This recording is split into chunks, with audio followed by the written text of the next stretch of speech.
Halo semuanya, Priben, kabarnya Sile. Kami dari kelompok 3 kelas 10A dan kami akan menjelaskan tentang kebudayaan Banten.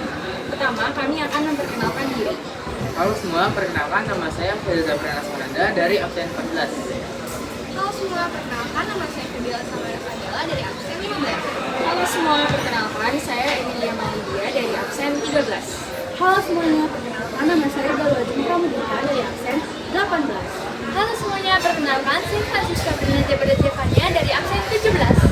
Halo semuanya, nama saya Budi Maulana dari absen 17. Nah, kali ini saya akan membahas salah satu makanan khas dari Banten, yaitu sate bandeng. Sate bandeng merupakan salah satu kuliner khas Banten.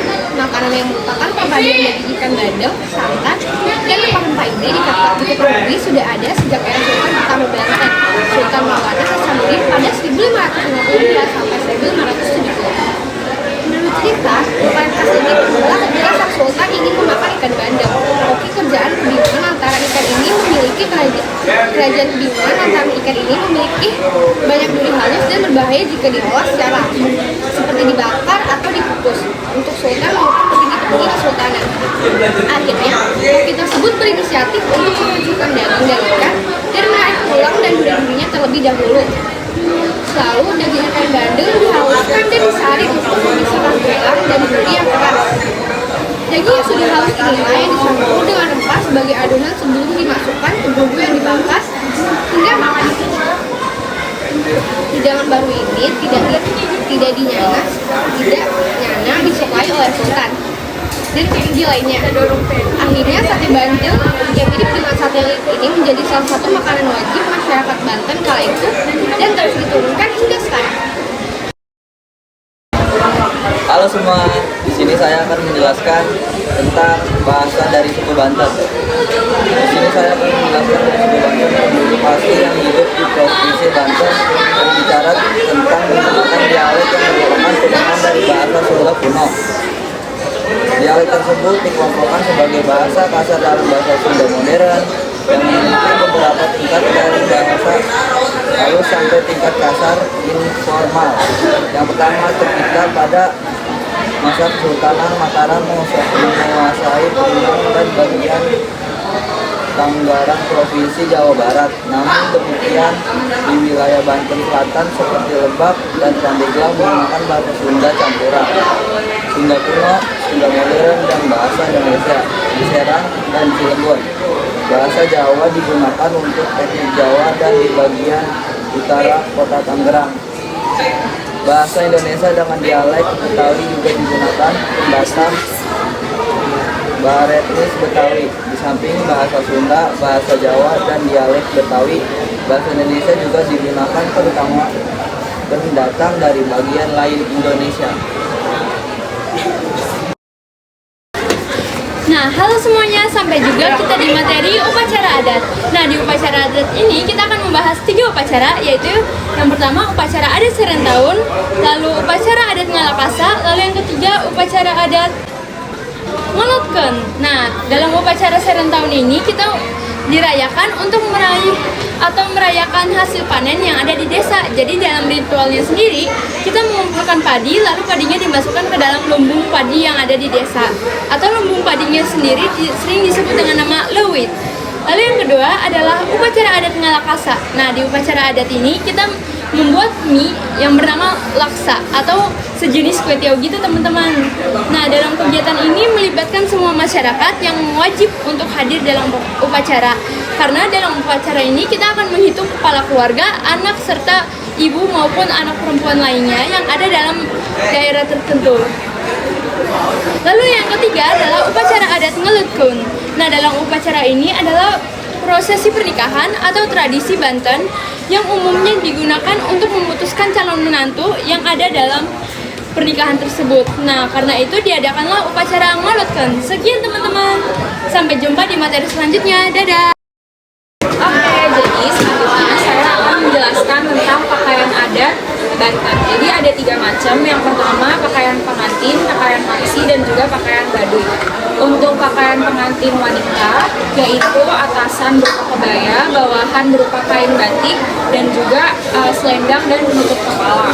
Untuk pakaian adat pengantin untuk pria, yaitu atasan berupa baju koko, bawahan berupa kain samping, ada penutup kepala, ikat pinggang, selop, dan juga senjata atau kris. Yang kedua adalah pakaian paksi. Pakaian paksi adalah singkatan dari numpang kasisi.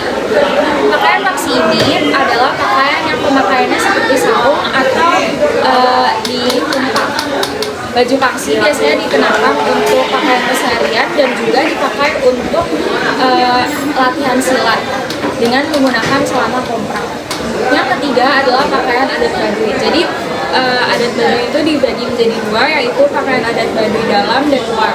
Untuk pakaian adat Baduy dalam yaitu kaos warna putih, sarung hitam atau biru tua yang dililit, dan yang untuk Baduy luar adalah pakaian adat berwarna hitam yang bernama baju kampret dan ikat kepala berwarna biru bercorak batik. Untuk pakaian Baduy adat luar.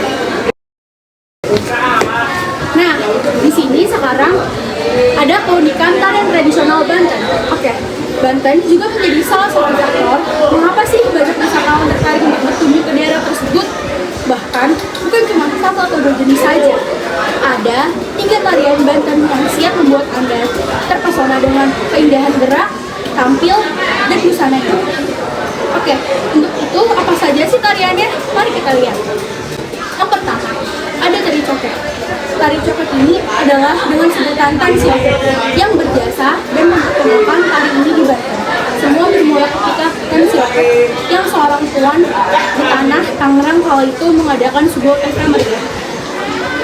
Dia bahkan sampai mengundang musisi asal negeri Tiongkok untuk meramaikan pesta itu. Saat para musisi asal Cina memainkan musiknya, Tan Sioket pun meminta grup musiknya untuk mengiringi mereka dengan alat musik tradisional Banten seperti seruling dan gong. Dari segi gerakan, coket memiliki tarian yang bertempo lambat atau hampir saja mirip dengan sintren Cirebon ataupun tari ronggeng asal Jawa Tengah. Oke, untuk busananya, penari coket ini biasanya mengenakan kebaya sutra dengan warna yang terang seperti warna kuning, merah, ungu, dan hijau. Selanjutnya, yang kedua ada tari gerebek terbang gede.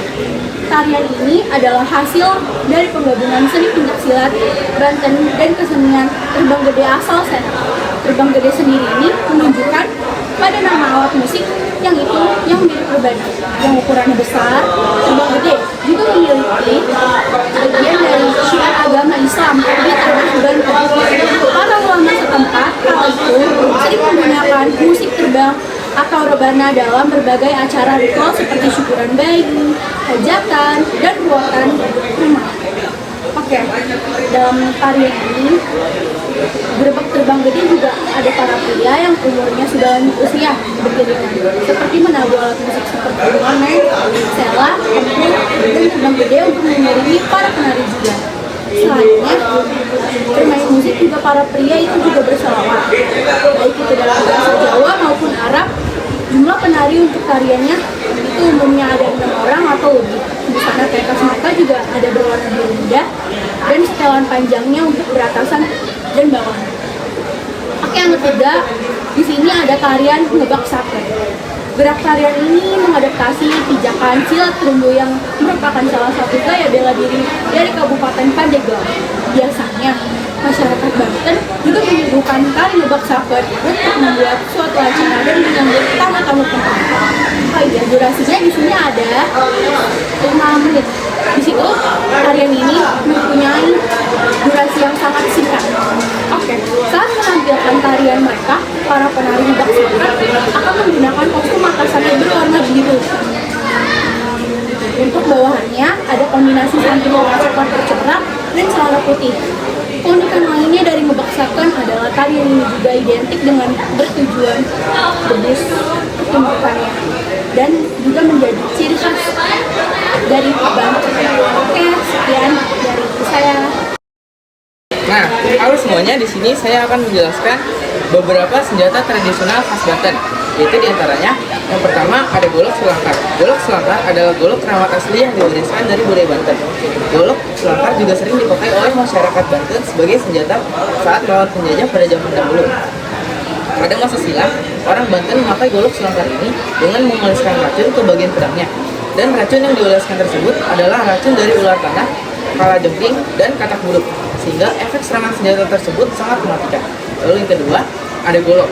Golok Banten adalah benda bersejarah sebagai simbol peradaban zaman kerajaan Banten.